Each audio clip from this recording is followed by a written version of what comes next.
नमस्कार, आप देख रहे हैं प्रदेश का सबसे भरोसेमंद news channel India news Uttar Pradesh Uttarakhand और मैं हूं आपके साथ आयुष दानिश। देश में एक बार फिर से कोरोना तेजी के साथ अपने पांव पसारने लगा है। कई राज्यों में कोरोना के मामले बहुत तेजी के साथ बढ़े हैं। इसमें केंद्र समेत तमाम राज्य सरकार से एक बार फिर से एक्शन के मोड में दिख रहे हैं। कई राज्यों में तो लॉकडाउन और नाइट कर्फ्यू जैसे एक्शन ले लिए गए हैं। इस बीच योगी आदित्यनाथ सरकार ने कोरोना के बढ़ते संक्रमण को लेकर के गंभीरता दिखाई है। सरकार ने त्योहार को देखते हुए नई कोविड गाइडलाइंस को भी जारी किया है। सरकार ने लोगों से त्योहार के दौरान सतर्कता बरतने के निर्देश दिए हैं। गृह विभाग ने सभी जिले के जिलाधिकारी और पुलिस अधीक्षकों को निर्देश दिया है कि कहीं भी शराब पार्टी, रेन डांस पार्टी नहीं होगी। इसके साथ ही होली पर किसी भी तरह के अन्य कार्यक्रम करने के लिए भी प्रशासन से अनुमति लेना जरूरी होगा और प्रशासन की मंजूरी के बिना अगर कहीं पर कोई सार्वजनिक कार्यक्रम होता है तो आयोजक और उसमें हिस्सा लेने वाले लोगों के खिलाफ इसको लेकर कार्रवाई होगी। तो एक बार फिर से पुलिस और हेल्थ वर्कर भी इन सब के बीच में सक्रिय हो गए हैं। पुलिस वाले सड़कों पर लोगों को जागरूक कर रहे हैं, लोगों को मास्क दे रहे हैं। इसके साथ ही कोरोना से बचने के तरीके भी अब बताए जा रहे हैं।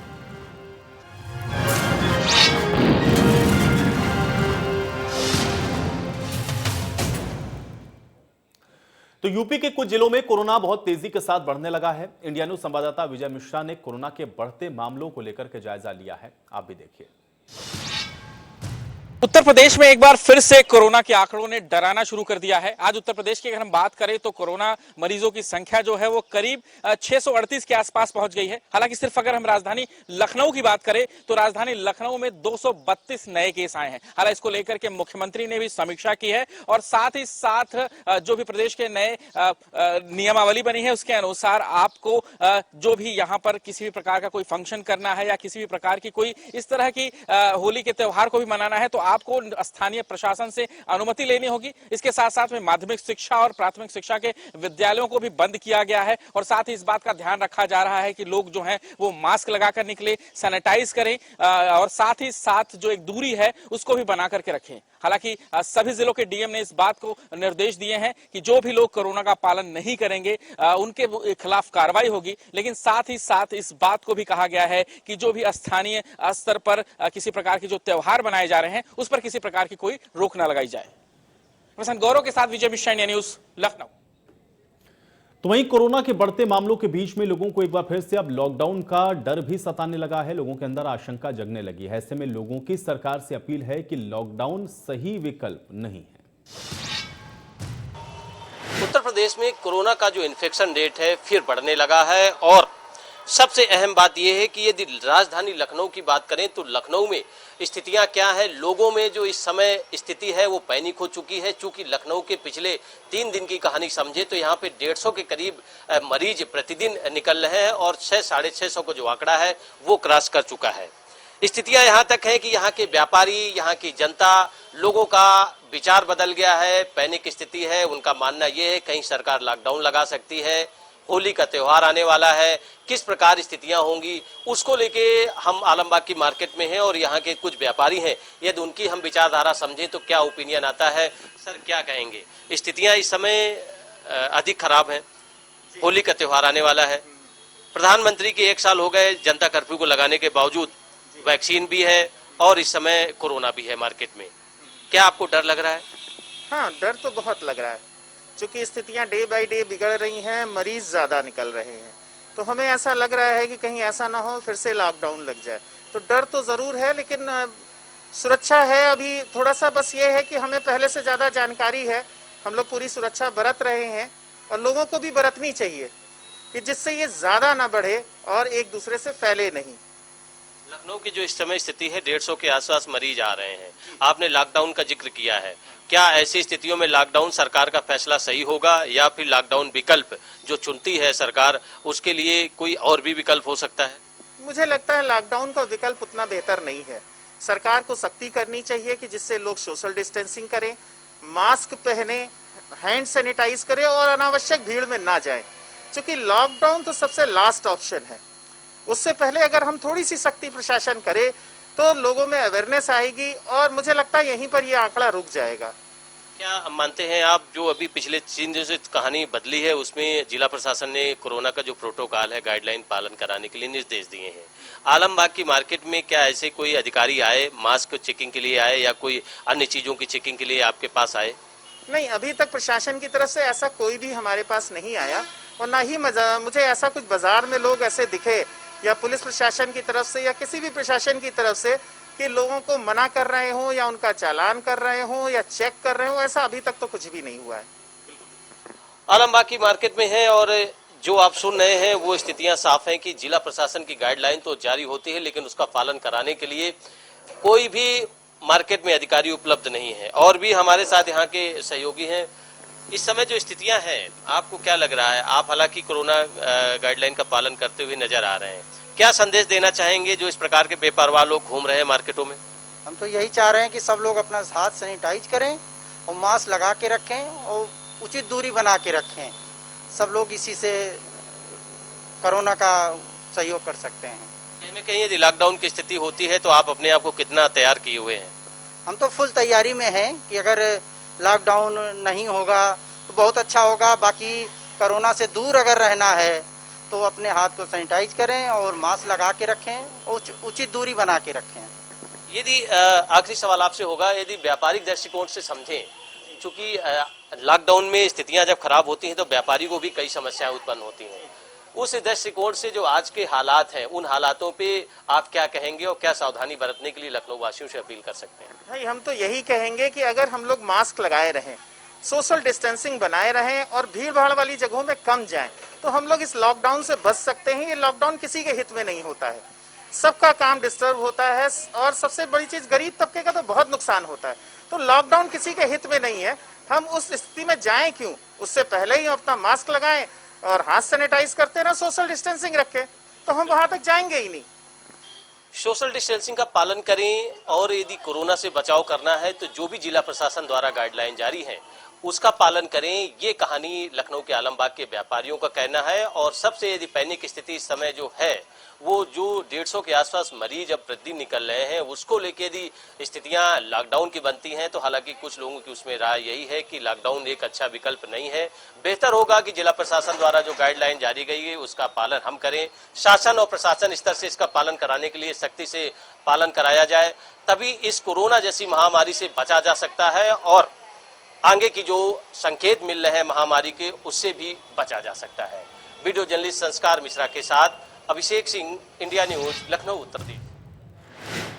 तो चलिए, आपने इस रिपोर्ट में देखा कि किस तरीके से खासतौर से जो व्यापारी वर्ग है उनकी तरफ से भी इस बात को कहा गया है कि लॉकडाउन कोई विकल्प है नहीं, लॉकडाउन तो लास्ट ऑप्शन है। लेकिन लोगों को यह जिम्मेदारी और जवाबदेही समझनी होगी कि जब तक लोग जागरूक होंगे नहीं तब तक प्रशासन के लिए भी एक बड़ी चुनौती है कि लोगों को आखिर कैसे कोविड की गाइडलाइन का पालन करवाया जाए, जबकि लोग इस बात को जान रहे हों कि इनके लिए कितना घातक है। लेकिन बावजूद उसके देखिए, ये दो तस्वीरें इसलिए भी हम आपको दिखा रहे हैं कि प्रशासन किस तरीके से लोगों को एक तो जागरूक कर रहा है, जो मास्क लगाए बिना बाजारों में पहुंचे हुए उनको मास्क भी दे रहा है, और साथ ही साथ कई जगहों पर सख्ती की भी जानकारियां मिली हैं जहां पर चालान भी काटे गए हैं। अब सवाल यह है कि लगातार इस तरह की जो गाइडलाइन है उनका पालन करवाते हुए भी अभी तक क्यों यहां पर लोग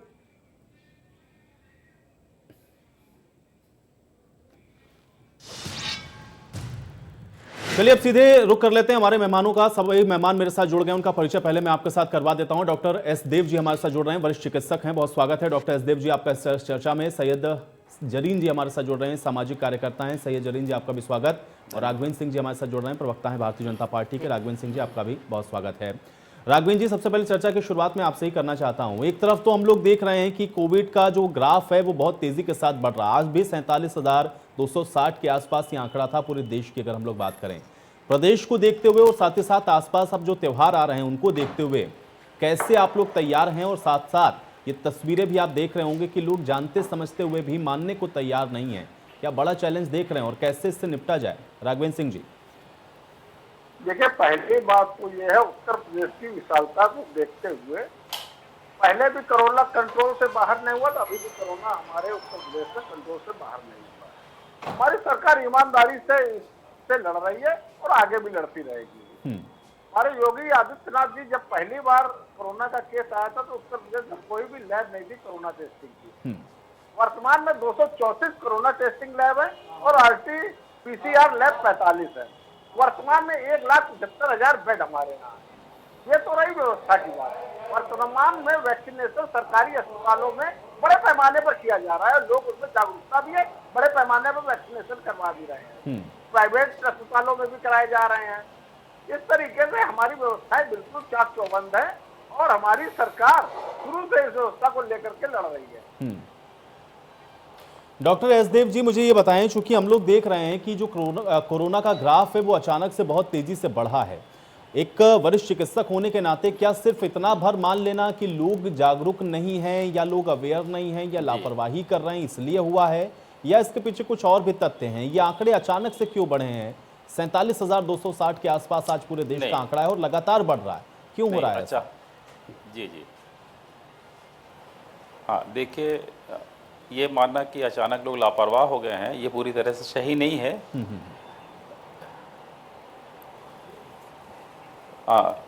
क्योंकि ये हमारा मानना है कि ये वायरस का जी ये नया म्यूटेटेड स्ट्रेन है ये।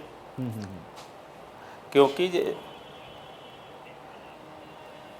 इसमें ऐसा हो रहा है कि ये कहना कि ये मरीज लापरवाह हो रहे हैं, 1 साल से हमारे पास चल रहा है, लोग एक्सपर्ट हो गए हैं, लोग इलाज भी कर रहे हैं,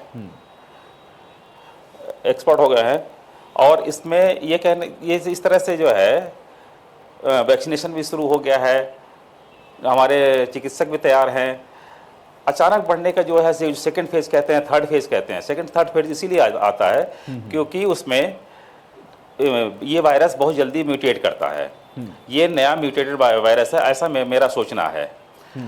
मास्क ना पहनना, भीड़ ना, ये तो बात सही है कि अचानक जो है लोगों को छूट दे देगी मार्केट में जाने के लिए, अस्पताल खोल दिए गए, स्कूल खोल दिए गए, सारी चीज़ हो गई, एक भीड़ भाड़ में लोग जाने लगे, इससे वायरस एक दूसरे को फैल जरूर रहा है, लेकिन उसके हिसाब से लोग तैयार भी हैं, मास्क पहनते हैं, सोशल डिस्टेंसिंग रखते हैं। कहीं कहीं पे देखने को मिलता है, जैसे कभी हमने देखा आज हमारे हॉस्पिटल में भी जो है इस तरह की जो है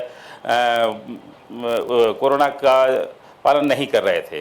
अचानक मेरे ओपीडी के बाहर भी लोग भीड़ लगी हुई थी, जगहों भीड़ लगी हुई थी। इसमें सबसे खास बात क्या है, लोग बचे नहीं। जिनको थोड़ा भी सर्दी जुकाम बुखार खांसी आता है वो लोगों को बचाएं। किनको हुआ है ये वो जानते हैं, किनको नहीं हुआ है ये दूसरे लोग नहीं जानते हैं, इसलिए उनको बचाने के लिए जिनको सर्दी जुकाम बुखार हुआ वो जरूर मास्क पहने, उनको बचाने के लिए वो जरूर मास्क पहने, और तुरंत जो है अपनी जांच कराएं, चिकित्सक को दिखाएं, और चिकित्सक अपने देख के उनको RT-PCR कराना है नहीं कराना है वो डिसाइड करेंगे। RT-PCR में अगर पॉजिटिव आ जाता है तो सारे कोरोना के गाइडलाइन का फॉलो करें, आइसोलेट हो जाएं।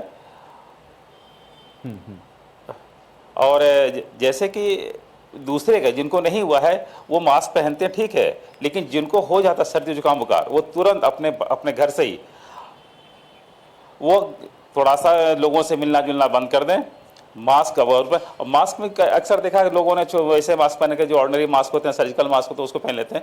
उसको पहनने से कोई बहुत फ़ायदा तो नहीं हो रहा है, इसलिए N95 या उससे अच्छे मास्क जो होते हैं ये वाले मास्क पहने। और सोशल डिस्टेंसिंग जहाँ तक मेरा मानना है वो बहुत ज़्यादा पॉसिबल नहीं है अगर लॉकडाउन नहीं लगा है तो। इसलिए जो भी लोग उसमें सर्दी जुकाम बुखार खांसी या सांस के रोग जैसी बीमारियां तुरंत हो रही हैं वो दूसरों से बचना शुरू करें पहले बात तो, और दूसरों से अलग होना शुरू करें, अपने चिकित्सक को दिखाएं। चिकित्सक और अब इस समय तो हमारे सारे सेंटर्स स्टार्ट हो गए हैं, हमारे डॉक्टर्स हमारे उसमें हैं सारे अस्पतालों में, और सेंटर्स हमारे बन गए हैं, तो इसलिए वहाँ जाके अपनी जाँच कराएं। अगर वहाँ कोरोना के लक्षण मिलते हैं, जाँच में पॉजिटिव आते हैं तो वो आइसोलेट हो जाएँ। सैयद जरीन जी भी हमारे ये सबसे बड़ा उपाय है, ना कि सबको पैनिक करने की जरूरत नहीं है। जिनको सर्दी जुकाम कर वो अपने आप को आइसोलेट कर रहे हैं तो ज्यादा लोगों को बचा रहे हैं, क्योंकि एक आदमी 100 को फैला सकता है। तो 100 को बचाने के लिए डॉक्टर एसदेव जी मैं दोबारा वापस आऊंगा आपके पास और कुछ और तथ्यों को मैं समझने की और जानने की आपसे जरूर कोशिश करूंगा। सैयद जरीन जी मैं आपके पास आ जाता हूं। एक सामाजिक कार्यकर्ता होने के नाते आप चूंकि सोशल एक्टिविस्ट हैं, आप कैसे देख रही हैं? क्या सिर्फ लोगों की लापरवाही ये भारी पड़ रही है, ये एक बड़ा कारण आप मानती हैं, या फिर आपको लग रहा है कि इसके पीछे कुछ और चीजें भी हैं जो कहीं ना कहीं हम लोग लैप्स कर रहे हैं, इस वजह से दिख रहा है कि आंकड़ा जो कि कम हुआ था वो अचानक से फिर उसी पीक पर पहुंचता हुआ दिख रहा है? सैयद जरीन जी। आयुष, देखिए सबसे पहले हमें कोविड की गंभीरता को समझना होगा। हमको 1 साल पीछे जाना होगा जब इसी महीने में ही पूरे भारतवर्ष में संपूर्ण लॉकडाउन लग गया था। तकरीबन पूरे विश्व में ही संपूर्ण लॉकडाउन लग गया था। कितनी दिक्कतों का सामना पूरे विश्व को करना पड़ा, हिंदुस्तान में लोगों को करना पड़ा, पूरी जिंदगी थम गई थी। बहुत मुश्किल से हम लोग इससे उभरे, लेकिन अब अचानक जो इसकी दूसरी वेव आई है, तो अभी 1 हफ्ते पहले का मैं ग्राफ बताऊंगी कि भारत जो था वो विश्व पे 4थे नंबर पे था, लेकिन अचानक वो 3रे नंबर पर आ गया। ब्राजील और अमेरिका के बाद इस वक्त जो है भारत विश्व में 3रे नंबर पे चल रहा है कोविड केसेस को लेकर के। तो कहीं ना कहीं देखिए हमको इस बीमारी की जो है वो गंभीरता को समझना पड़ेगा। हमें मेक श्योर करना पड़ेगा कि जो हम देखिए ऑलरेडी हम लोग कोविड बिहेवियर से वाकिफ है, हमको पता है कि हमारे लिए कोई मुश्किल नहीं है इसके स्टेप। हम ऑलरेडी जान चुके हैं कि हमें कैसे कोविड से बचना है, हमें मास्क का इस्तेमाल करना है, हमें सोशल डिस्टेंसिंग को फॉलो करना है, हमें हाथ को बार बार सैनिटाइज करना है, हमें बेवजह घर से नहीं निकलना है। जैसे आजकल ये होली का और एक त्योहार का माहौल चल रहा है, तो मैं आपके चैनल के माध्यम से कहना चाहूंगी कि बहुत जरूरी हो तो निकलिए, वरना देखिए जिस तरीके से ग्राफ बढ़ रहा है ये कोविड का, ये कहीं ना कहीं देखिए जो है ये हम लोगों को, हमारे अपनों को नुकसान पहुंचाएगा। जो सेकेंड वेव है इसमें 75% जो लोग हैं वो एसिम्प्टोमेटिक हैं अभी तक, जो कि अगर उनको ऐसा इन्फेक्शन हो रहा है तो घर में ही वो क्वारंटीन होकर के जल्दी ठीक हुए जा रहे हैं। लेकिन अगर आपको लग रहा है कि आपका घर छोटा है, 1 बेडरूम का आपका फ्लैट है, आपके घर में बुजुर्ग लोग भी हैं, तो आप डॉक्टर से कंसल्ट कर कर आप हॉस्पिटल में जाकर क्वारंटीन हो करके सही हो सकते हैं। अच्छी डाइट लीजिए, जो पहले हम लोग काढ़ा वगैरह लेते थे ये लेना शुरू कर दीजिए।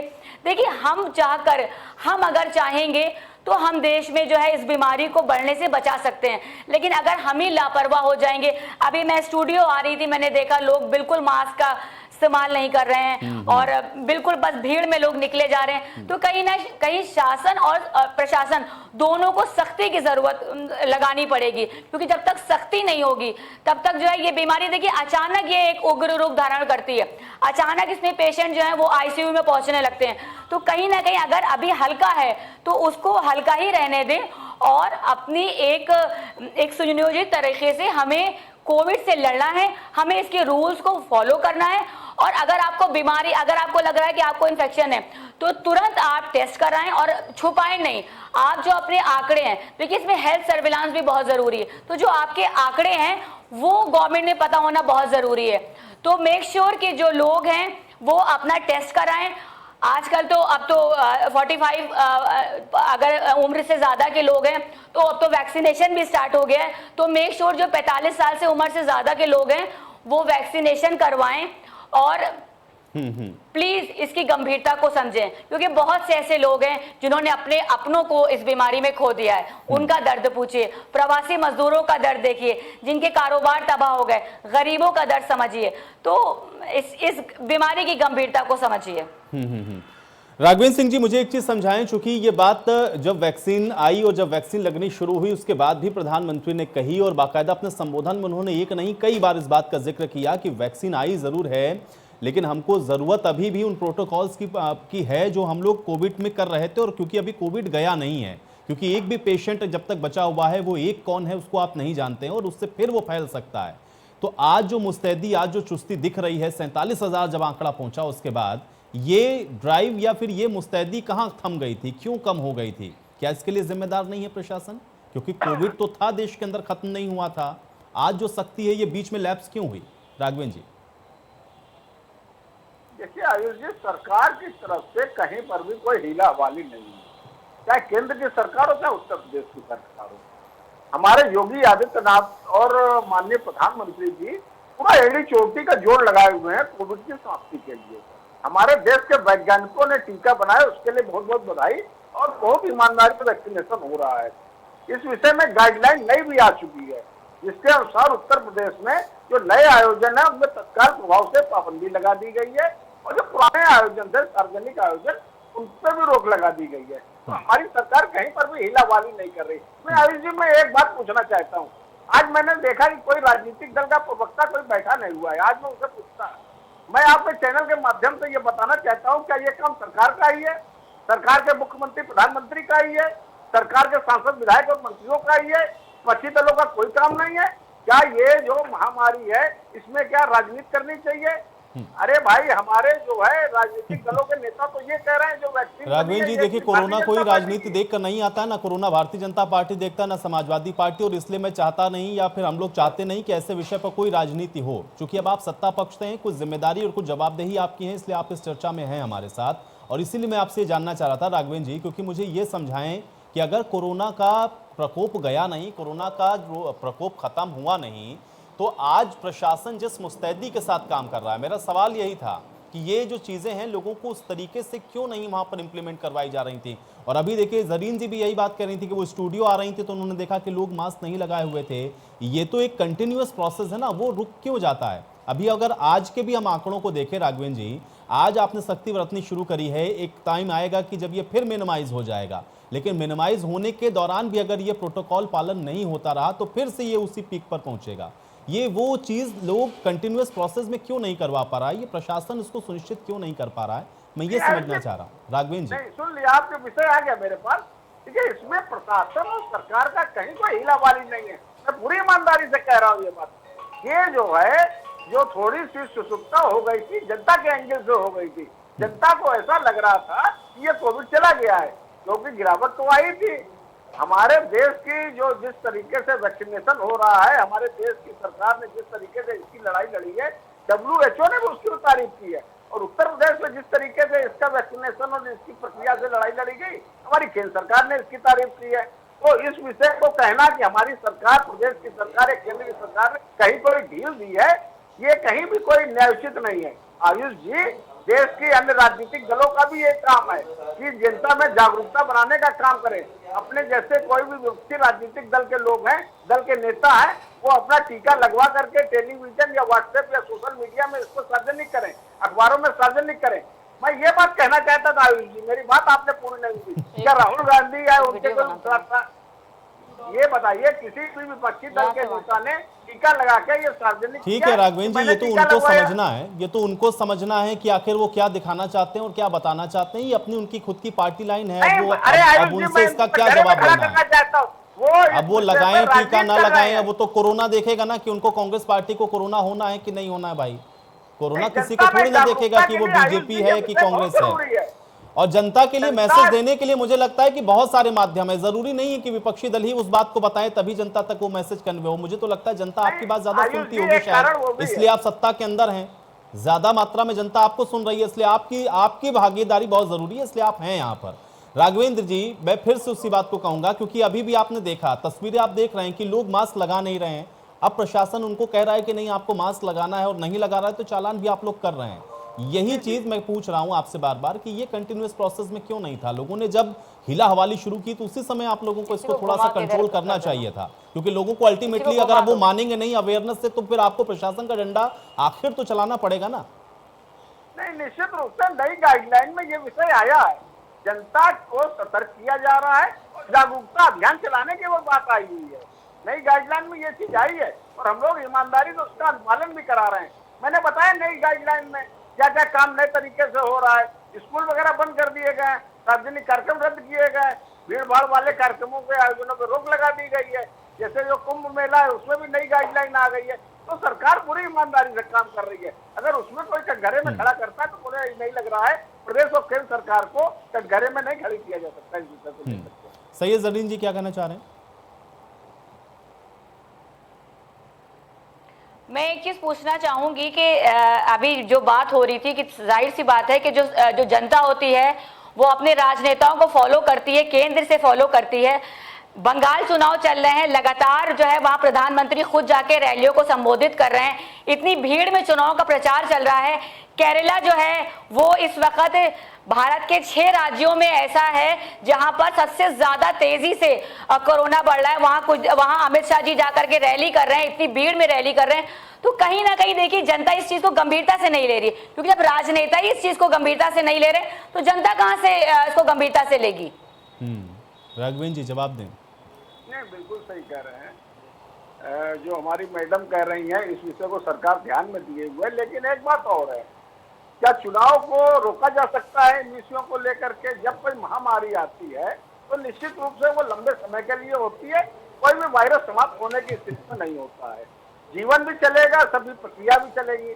लॉकडाउन अब होने वाला नहीं है देश में। राघवेंद्र जी, लेकिन मुझे तो तो डिजिटल सभी रैली की प्रक्रियाएं भी भी फिर पूरी याद आ होंगी, जाती है कि चुनाव भी पूरा ये होगा। कंसेप्ट भी तो शुरू हुआ था ना भाई, डिजिटली भी आप जुड़ सकते हैं, जरूरी नहीं है कि इतनी भारी संख्या में लोगों की मौजूदगी हो वहां पर। ये व्यवस्थाएं तो की जा सकती थी ना, वहां पर भी आंकड़े बढ़ेंगे तो उस पर क्या तर्क देंगे राघवेंद्र जी?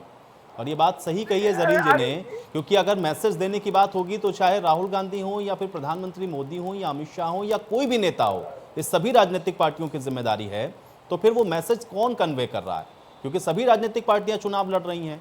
आज बंगाल में है, केरल में है, 5 जगहों पर चुनाव हैं, अगले साल उत्तर प्रदेश के अंदर होंगे, सभी पार्टियां तो होंगी ना। मैसेज क्या दे रहे हैं आप लोग पॉलिटिकली भी? आयुष जी, अगर कोई भी राजनीतिक दल हो, भारतीय जनता पार्टी की ये खाली प्रयास है हमारी सरकार, चाहे केंद्र का हो चाहे उत्तर प्रदेश का। मैं विशेष रूप से उत्तर प्रदेश की सरकार की बात करना चाहता हूँ, क्योंकि मैं उत्तर प्रदेश का प्रवक्ता हूँ। हमारी योगी आदित्यनाथ सरकार इस विषय को लेकर के पूरी ईमानदारी से काम कर रही है। हमारे योगी आदित्यनाथ जब उनके पिताजी का दिवंगत हुए थे तो उनके जो क्रियाकर्म हुआ था उसमें तक हमारे योगी जी नहीं गए थे। जनता के बीच में वो अवेयरनेस फैलाने में और उनके कोरोना के विषय की लड़ाई लड़ने में लगातार मशहूर लगा है। हमारी सरकार को इस विषय में कटघरे में खड़ा करने के लिए मुझे नहीं लग रहा है कोई न्यायोचित विषय है। राघवेंद्र जी, मैं कटघरे में नहीं खड़ा कर रहा हूं, मैं कुछ मेरे सवाल हैं इसलिए मैं उस सवाल को इसलिए पूछ रहा हूं ताकि वो चीजें सुनिश्चित हो जाएं, क्योंकि ऐसा ना हो कि फिर से कम हो, फिर से बढ़े, फिर से कम हो, फिर से बढ़े। तो जो कमी है वो बताना हमारा काम है। मैं किसी सरकार को कटघरे में नहीं खड़ा कर रहा हूं, ऐसी मेरी कोई मंशा है नहीं। डॉक्टर एस देव जी, मैं एक चीज और समझना चाह रहा हूं, क्या इसको हम ये भी माने कि जो वैक्सीनेशन की ड्राइव शुरू हुई या जो वैक्सीन आई उसने भी लोगों को कहीं ना कहीं थोड़ा लापरवाह बनाया? क्योंकि लोग तो जानते हैं ना, 1 साल का पूरा समय लोगों ने बिता दिया इसी लॉकडाउन और इसी कोरोना के चलते। आज उनको फिर से अगर ये बताना पड़े कि आपको ये मास्क लगाना पड़ेगा, आपको सैनिटाइज करने पड़ेंगे हाथ, आपको सोशल डिस्टेंसिंग मेंटेन करनी पड़ेगी, नहीं तो कोरोना आपको हो जाएगा, तो क्या कहीं ना कहीं आप ये मानते हैं कि वैक्सीन आने के बाद भी लोग थोड़ा सा लापरवाह हो गए? उनको लगा कि हम तो वैक्सीन लगाएंगे अब कुछ होना नहीं, या होगा भी तो वैक्सीन लगा के हम सही हो जाएंगे। क्या ये चीजें भी काम कर रही हैं डॉक्टर एस देव जी? नहीं, हम उसको दूसरे तरह से कहना चाहते हैं, क्योंकि इसमें देखिए, वैक्सीन लगाने से लापरवाही नहीं हुई। लापरवाही अगर देखा जाए तो बहुत पहले से हो रही थी। अनादिकाल तक तो हम लॉकडाउन लगा नहीं सकते हैं, क्योंकि हमारे अपनी रोग के अलावा और भी हमारी ज़रूरतें होती हैं। अगर हम लॉकडाउन लगा ही देंगे तो हमारे रोजी रोजगार कैसे चलेंगे, लोगों को भोजन कैसे चलेगा, लोगों को खेती कैसे चलेगी, व्यापार कैसे चलेगा, वो भी बहुत ही ज़रूरी है। ऑफिस कैसे चलेंगे, स्कूल कैसे चलेंगे। तो लॉकडाउन तो इसका ट्रीटमेंट तो नहीं हो सकता। बचाव अगर कहना है तो लॉकडाउन के अलावा और भी हमें वजह से अडॉप्ट करने पड़ेंगे। अभी राघवेंद्र जी जो अभी हमें कह रहे थे कि सबकी जिम्मेदारियां औरों की हैं, तो मेरा मानना यह है कि इसमें बहुत सी एजेंसीज का काम करना चाहिए। हमारे जो है पत्र हैं, पत्रिकाएं हैं, टेलीविजन्स हैं, हमारा मेडिकल के लोग हैं, जो जानकार लोग हैं, उन सबको जागरूकता फैलानी चाहिए। और जागरूकता फैलाने का केवल एक ही माध्यम नहीं है कि केवल मास्क पहनाना तो सभी लोग जानते हैं, लेकिन जहाँ पे मॉब कलेक्शन हो रहा है उसको अवॉइड करना चाहिए। जैसे रैलियाँ हो रही हैं, शादी ब्याह में लोग इकट्ठा हो रहे हैं, पार्टी हो रही है, स्कूल में अगर पठन पाठन हो रहा हुआ तो ठीक है। अभी मैं एक कार्यक्रम में वो कर रहा था, तो वहाँ पे पठन पाठन के साथ में ढेर सारे इसमें कल्चरल प्रोग्राम हो रहे थे, जहाँ पे पूरी तरह से इसके कोरोना गाइडलाइन के पूरी तरह से उल्लंघन हो रहा था। इन सब चीज़ों को अवॉइड करना चाहिए। जो हमारे रूटीन काम है केवल उसको चलाना चाहिए, वो भी कोरोना गाइडलाइन को मानते हुए।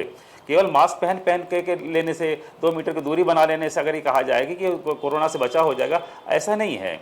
क्योंकि 2 मीटर दूर भाई एक आदमी चल रहा है, दूसरा उसके 2 मीटर पीछे चला रहा है, आगे पीछे चलते जा रहे हैं, तो हमारे 2 मीटर की दूरी के डिस्टेंस बनाने का कोई मतलब नहीं निकलता है।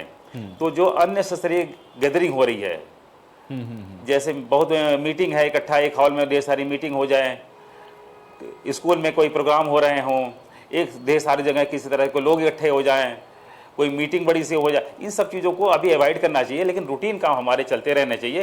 कोरोना गाइडलाइन का मतलब ये नहीं होता है कि हम लॉकडाउन ही लगा दें। लॉकडाउन से बीमारी तो नहीं ठीक होगी, लेकिन उससे और चीज़ें बढ़ जाएंगी।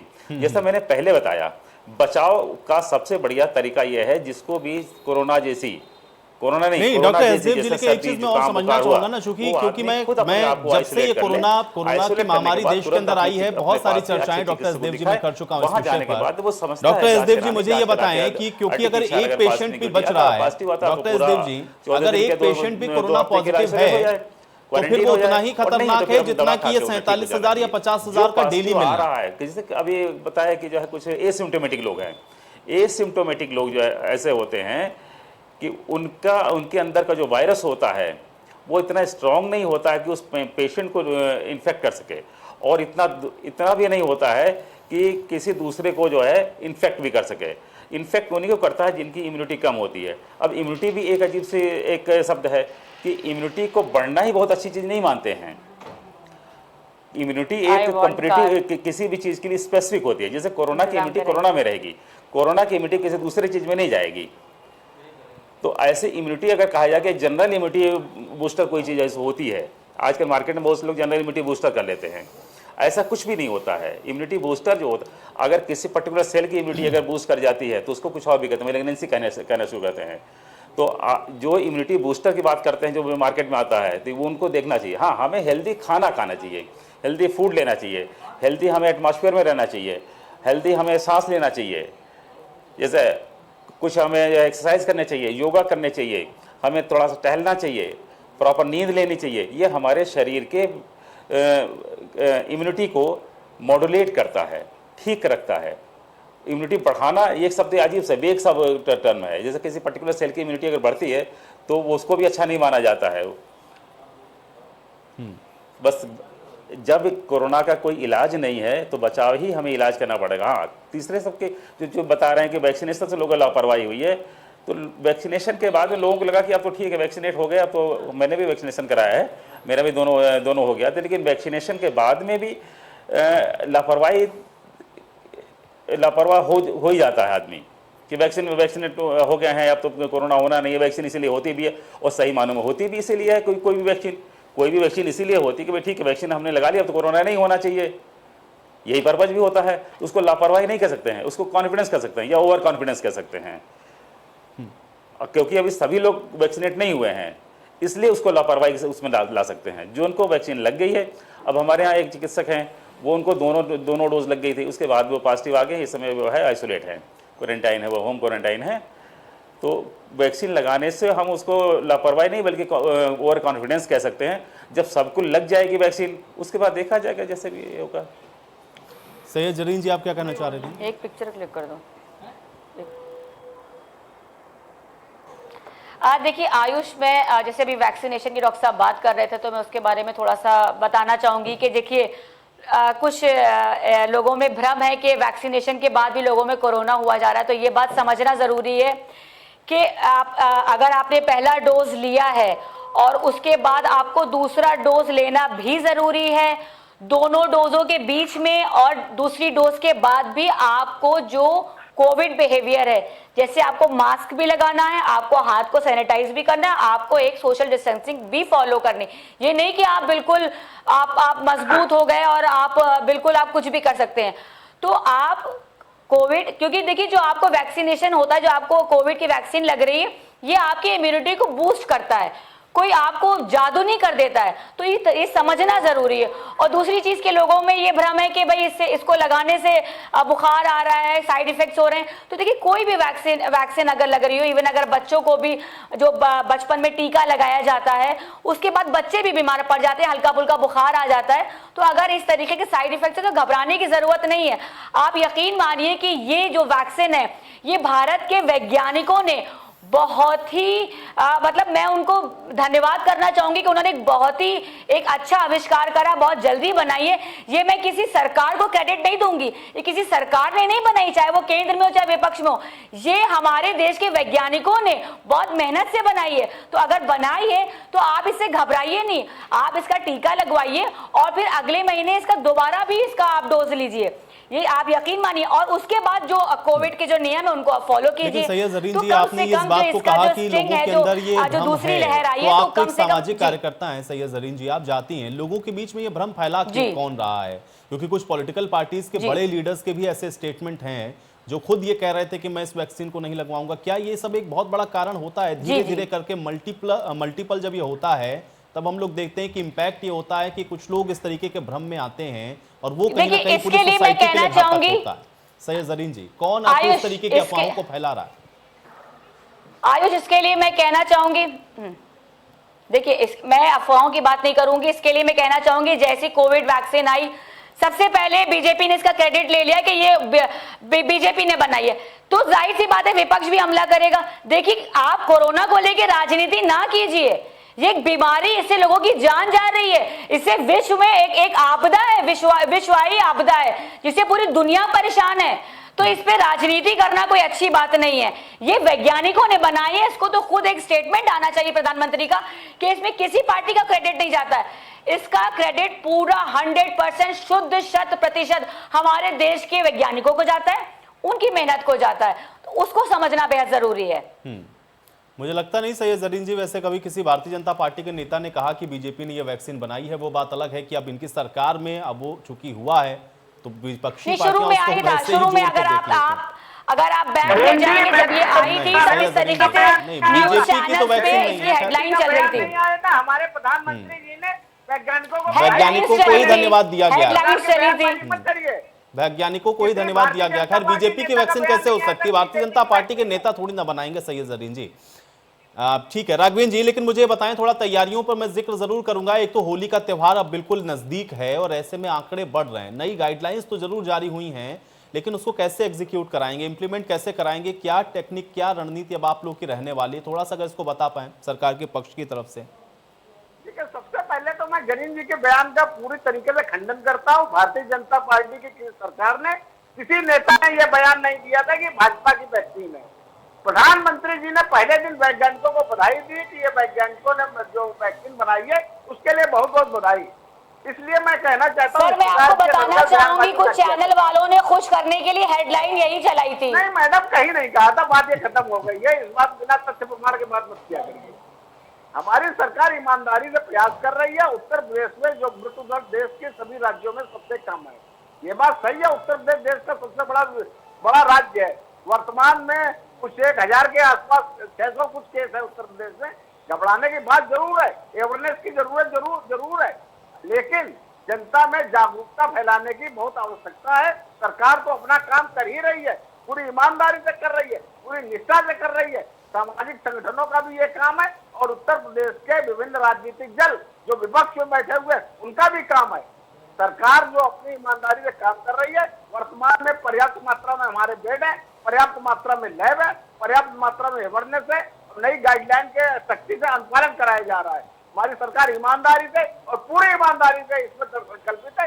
केंद्र की सरकार भी इसको उत्तर प्रदेश सरकार को बधाई दे चुकी है और WHO हमारी भारत की सरकार को बधाई दे चुका है। लेकिन राघवेंद्र जी, अब चूंकि आप बार बार पॉलिटिकली और अन्य विपक्षी पार्टियों का जिक्र कर रहे थे, तो एक मैं और पूछना चाहता हूं, क्योंकि विपक्ष तो बार बार कह रहा है और अभी भी बार बार इस बात को दोहराया जा रहा है कि मैनेजमेंट कहीं ना कहीं कोरोना को लेकर के सही आप लोगों का नहीं है और इस वजह से भी आंकड़े दोबारा से पीक पर जाते हुए दिख रहे हैं। आप लोग मैनेज नहीं कर पा रहे हैं, ये विपक्ष बार बार इस बात को कह रहा है। अब उससे क्या उम्मीद करेंगे आप? नहीं, विपक्ष का तो काम ही है फालतू की बात करना। इससे बेहतर क्या हो सकता है? सत्यम किम पुराणम प्रमाणम। आप चंदन को आरती क्या, पढ़े लिखो को फारसी क्या? जिस विषय को WHO प्रमाणित कर चुका है, क्या विपक्ष क्या प्रमाणित करेगा? राहुल गांधी क्या प्रमाणित करेंगे? अखिलेश यादव क्या प्रमाण पत्र देंगे? हमें उनके प्रमाण पत्र की आवश्यकता नहीं है। एक अधिकृत संस्था हमारी देश की सरकार को प्रमाणित कर चुकी है, पर्याप्त है। देश की सरकार ईमानदारी से काम कर रही है। मैं बार बार कह रहा हूँ, देश की सरकार विश्व में सबसे बेहतर काम कर रही है। उत्तर प्रदेश की सरकार भारत में सबसे बेहतर काम कर रही है कोविड के विषय को लेकर। डॉक्टर एसदेव जी, मुझे ये बताएं, क्योंकि अगर ये म्यूटेटेड है और म्यूटेट होने की वजह से हम लोग देख रहे हैं कि ये स्पाइक है या फिर इस तरीके से जो केस में हाइक देखने को मिला है वो है, तो फिर क्या नई तरीके से इसको डील करने की जरूरत है कि या जो पुराना प्रोटोकॉल है या जो एक फ्रेमिंग हम लोगों ने कर ली 1 साल के अंदर, या जो पूरा एक एक्सरसाइज एक ड्रिल हो चुकी है उसी के अकॉर्डिंगली अगर करते चलें तो इसको हम लोग फिर से मिनिमाइज कर सकते हैं डॉक्टर एसदेव जी, या कुछ नई टेक्निक, नई रणनीति की जरूरत देखते हैं आप? जी नहीं, वही पुरानी गाइडलाइन ही इस पर भी काम करेगी। हाँ, पुरानी गाइडलाइन इस पर भी काम करेगी, क्योंकि पहले भी जो कोविड था, जो कोरोना का फॉर्म था, क्योंकि पहले भी कोविड-19 भी वो कोरोना का म्यूटेटेड फॉर्म था, और इस बार का जो है ये दूसरा फॉर्म है, तीसरा फॉर्म। धीमे धीमे करके ऐसा होता है कभी एक हमारे एक इम्यूनिटी जो है स्पेसिफिक वायरस के अगेंस्ट अगर बन जाती है, एंटीबॉडी हमारे बन जाते हैं, तो उसको हार्ड इम्यूनिटी कहते हैं। जब तक शरीर में हार्ड इम्यूनिटी नहीं बनेगी, वो सबसे बड़ा वैक्सीनेशन है। और वो वैक्सीनेशन जब हो जाता है तो हमारे पास भी जब भी वायरस अटैक करते हैं, पास में आते हैं, तो ज़्यादा उसको असर नहीं डाल पाते हैं, क्योंकि जो एंटीबॉडी बनते हैं तो उसको न्यूट्रलाइज कर देते हैं। और वायरस म्यूटेट होते ही रहते हैं, कई बार एक्सीडेंटली होते हैं, और कई बार किसी जो है कभी कोई रिसर्च होता रहता है, उसमें म्यूटेशन हो जाता है। कई बार कुछ ऐसी चीज़ें भी बनाई जाती हैं, वैक्सीन बनाई जाती है, चीज़ें और भी बनाई जाती हैं, उसमें भी म्यूटेट करके बनाई जाती है। जैसे हम कभी वायरस बनाते हैं, पोलियो के बारे में हम जिससे बताएं, तो पोलियो को जो वैक्सीन थी, जो ओरियल पोलियो वैक्सीन थी, उसको एटीन्यूएट कर दिया गया था, वायरस को एटीन्यूएट करके कि उसको पिला दिया जाता था। तो एटीन्यूएट करने का मतलब होता है उसमें एंटीजेनिसिटी तो रहती है, जिससे एंटीबॉडी बनते हैं, लेकिन पैथोजेनिसिटी नहीं रहती है। उसको म्यूटेशन उसको जो है एटीन्यूएट कहते हैं, इसको म्यूटेट करते हैं। ये म्यूटेशन का क्या मतलब होता है? जो वायरस है, हर वायरस का एक जब एंटीजन की तरह एक्ट करता है, तो एंटीजन उसको कहते हैं कि वो प्रोटीन फॉर्म का हो, उसका मॉलिक्यूलर वेट 1000 से ज्यादा हो, और और जब भी एंटीबॉडी बनते हैं, जितने ज्यादा उसका मॉलिक्यूलर वेट ज्यादा रहेगा, उसमें एंटीबॉडी बनने की संभावना शरीर में ज्यादा रहती है। जो कोविड-19 बना है हुआ, ये कोरोना का जो है म्यूटेटेड फॉर्म था, जिसमें इसकी मॉलिक्यूलर वेट कम हो गया, जिसकी वजह से इसमें एंटीबॉडी शरीर में उतने अच्छे नहीं बन पा रहे थे, इसीलिए ये फैल ज्यादा था। पैथोजेनिसिटी उतनी ज्यादा नहीं थी, फैटल उतना ज्यादा नहीं था, लेकिन फैल ज्यादा रहा था। इसलिए फैल ज्यादा रहा था कि इससे अगेंस्ट में हार्ड इम्यूनिटी बहुत स्लो बन रही थी। ये भी नया है, म्यूटेटेड फॉर्म है। जरूरी नहीं है कि ये उसका जो मॉलिक्यूलर वेट और कम हो गया, हो सकता है इसका मॉलिक्यूलर वेट थोड़ा और ज्यादा हो गया हो, इस कोरोना से अलग ही हो। तो ये नया म्यूटेशन जब होता है, कोरोना का जब म्यूटेशन होता है, तो नया उसमें एक वेव चलती है। हो सकता है सेकंड वेव भी चल सकती है, थर्ड वेव भी चल सकती है। डायरेक्ट किससे कोई मेडिसिन नहीं है, कोई सीधे कोरोना का एंटीवायरल मेडिसिन नहीं बनी हुई है। हमें बचाव रखना चाहिए, हार्ड इम्यूनिटी का इंतजार करना चाहिए, और अपने आप को स्वस्थ रखना चाहिए। स्वस्थ रखने के लिए जैसे हमने कहा, हमारा आहार जो है स्वस्थ होना चाहिए, हमारी आबो हवा स्वस्थ होनी चाहिए, थोड़ा योगा करना चाहिए, मानसिक रूप से हमें तनाव नहीं लेना चाहिए, पूरी नींद आनी चाहिए। जो हमारी पुरानी बीमारियां हैं, जैसे डायबिटीज़ है, हाइपरटेंशन है, या दूसरी और बीमारियां हैं, ये कंट्रोल में रहनी चाहिए। जो पुरानी बीमारियां हैं, उनका प्रॉपर ट्रीटमेंट लेते रहना चाहिए। तो ये सारी चीजें हमारी इम्यूनिटी को लेकिन डॉक्टर बैलेंस जी, एक रखेंगे। चीज में थोड़ा सा और समझना चाहता हूं, थोड़ा मेडिकली अगर हो सकता है कि मैं रॉन्ग हूं, तो मुझे थोड़ा करेक्ट कर दीजिएगा। मैं अपने मैडम को मैं बताना चाहता हूं कि इम्यूनिटी बूस्टर जैसी कोई चीज नहीं होती है। इम्यूनिटी अगर आपकी बूस्ट हो जाएगी किसी पर्टिकुलर सेल की, उसको मैलिग्नेंसी कहते हैं, जिसको कैंसर कहते हैं। तो अगर आपको इम्यूनिटी कहते हैं, हम बढ़ाने वाली कोई चीज बनाते हैं, इम्यूनिटी करने वाली चीज बनाते हैं, ये वर्ड मत कहिए, ये गलत वर्ड है। हमें अपनी इम्यूनिटी को बैलेंस रखना चाहिए। इम्यूनिटी क्या होती है? स्पेसिफिक होती है एक पर्टिकुलर बीमारी के लिए। हमारे शरीर में ऐसे हजारों और लाखों ऐसे बीमारियों के लिए एंटीबॉडी बने हुए हैं, जो के रोज लोगों से लड़ते रहते हैं, हमें पता भी नहीं चलता कितने रोग हैं जिनको हमें वही नहीं पता कितने रोग हैं, और रोग बचाते रहते हैं, वो एंटीबॉडी बने रहते हैं। और जहाँ हमने कहा था कि स्वस्थ भोजन करना, स्वस्थ आबो हवा में रहना, स्वस्थ पूरी नींद लेना, थोड़ा एक्सरसाइज करना, मानसिक तरह स्वस्थ रहना, यही हमारी इम्यूनिटी को मॉड्यूलेट करते हैं, स्वस्थ रखते हैं। इम्यूनिटी ना बढ़ाना होता है ना घटाना होता है, दोनों ही एक वेग से टर्म है। ये बहुत साइंटिफिक है। मार्केट में इम्यूनिटी बूस्टर शब्दों से इनसे थोड़ा सा बचना चाहिए। आप अपने घर में जो भी स्वस्थ खाना होता है, ताज़ी सब्जियां होती हैं, भोजन होता है, मौसमी सब्जी होते हैं, फल होते हैं, लोकल फल आते हैं। ये नहीं कि हमें सेब ही खाना है, सेब हम लखनऊ में रहकर सेब खा के हमें बहुत को नहीं करना है। जो हमें लोकल फल होते हैं, लोकल सब्जियां होती हैं, मौसमी सब्जियां होती हैं, उनको खाना चाहिए, समय से खाना चाहिए, पूरा फ्लूइड पूरा लेना चाहिए, पानी भरपूर लेना चाहिए। जैसे एक स्वस्थ आदमी को कम से कम 3 से 4 लीटर पानी जरूर लेना चाहिए। और एक्स्ट्रा अगर कोई काम करता है, जैसे पसीने वाला काम कर रहा है, धूप में काम कर रहा है, उसके हिसाब से थोड़ा पानी और बढ़ा लेना चाहिए।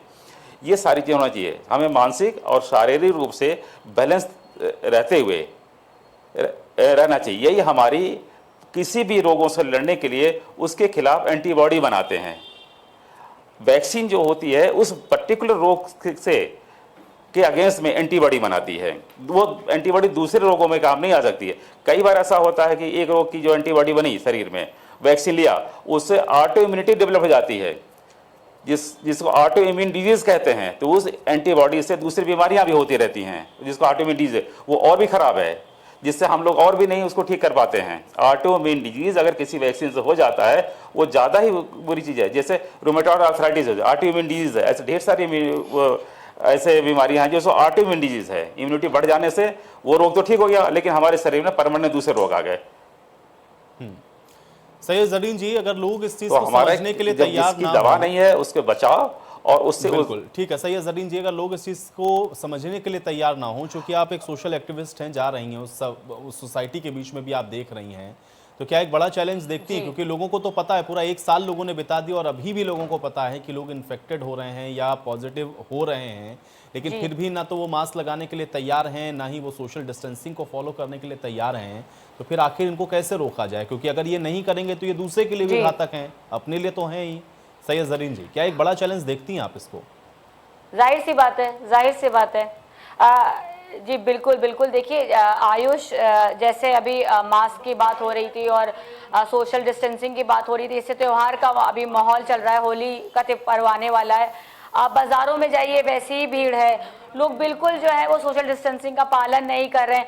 तो कहीं ना कहीं देखिए स्ट्रिक्टली इन्फोर्स करना पड़ेगा, उनको बताना पड़ेगा। मैं खुद देखती हूँ जो अभी जो सहालकें निकली हैं, अभी भी सहालक हो रही है, शादियों में उतनी ही भीड़ है, बल्कि उससे ज़्यादा भीड़ हो रही है। लोगों को दिल में डर है कि आगे जाकर कहीं लॉकडाउन ना लग जाए, तो वो बहुत जल्दी शादियां कर रहे हैं और बड़ी तादाद में लोगों को बुला रहे हैं कि मतलब आगे जाकर कहीं लॉकडाउन ना हो लग जाए। तो देखिए कहीं ना कहीं देखिए जो है लोगों के दिल से जो है वो डर बीमारी का निकल रहा है। उनको डर है कि लॉकडाउन का, कि लॉकडाउन लग जाएगा तो हमारे काम रुक जाएंगे। तो बीमारी का उनकी गंभीरता नहीं समझ रहे हैं, बीमारी का डर नहीं समझ रहे कि अगर खुद वो इन्फेक्टेड होंगे तो अपने साथ अपने परिवार को भी करेंगे, आसपास के लोगों को भी करेंगे। उनको ये डर है कहीं लॉकडाउन लग जाएगा तो हमारे काम अधूरे रह जाएंगे। तो शादी ब्याह भी करना चाहते हैं, वो सारी पार्टीज भी करना चाहते हैं, जितने भी वो आयोजन है वो एक बड़ी मात्रा में, बड़ी संख्या में करना चाह रहे हैं। ये लोगों की बड़ी, मुझे लग रहा है, एक परेशानी का सबब बना हुआ है। कोरोना का जो वायरस बढ़ रहा है, जो लगातार आंकड़े जो हैं वो उत्तर प्रदेश में भी बढ़ रहे हैं, तो मुझे लग रहा है इसकी सबसे बड़ी वजह ये भी है कि लोगों के दिल में लॉकडाउन का डर है कि कहीं लॉकडाउन लग गया तो हमारे जो काम है वो अधूरे ना रह जाए। राघवेंद्र जी, चूंकि जो लोग मान नहीं रहे हैं उनके लिए क्या अब आप लोग सोच रहे हैं, और खासतौर से ऐसे लोग जो कि जानते समझते हुए भी कि अब चालान कटेगा तो भले ही लगा लें, लेकिन वो उसको रेगुलर प्रैक्टिस में नहीं ला पा रहे हैं, अब ऐसे लोगों के लिए क्या करने वाले हैं आप लोग? क्योंकि ये तो बहुत जरूरी है कि रोका जाए इनको भी कैसे भी करके। देखिए, नई गाइडलाइन के अनुसार जागरूकता अभियान भी चलाया जा रहा है और दूसरी जनता के ऊपर थोड़ी सख्ती भी की जा रही है। विषय ये है जनता के बीच में ये बात पहुंचाने का। सरकार तो अपनी काम पूरी निष्ठा से कर रही है, सामाजिक संगठनों का भी काम, और तो सामाजिक संगठन लगे हुए हैं, ऐसा नहीं है नहीं कर रहे हैं। विपक्षी दलों का भी ये काम है। क्या विपक्षी दल दिखाई पड़ रहे हैं अवेयरनेस के मामले में कहीं?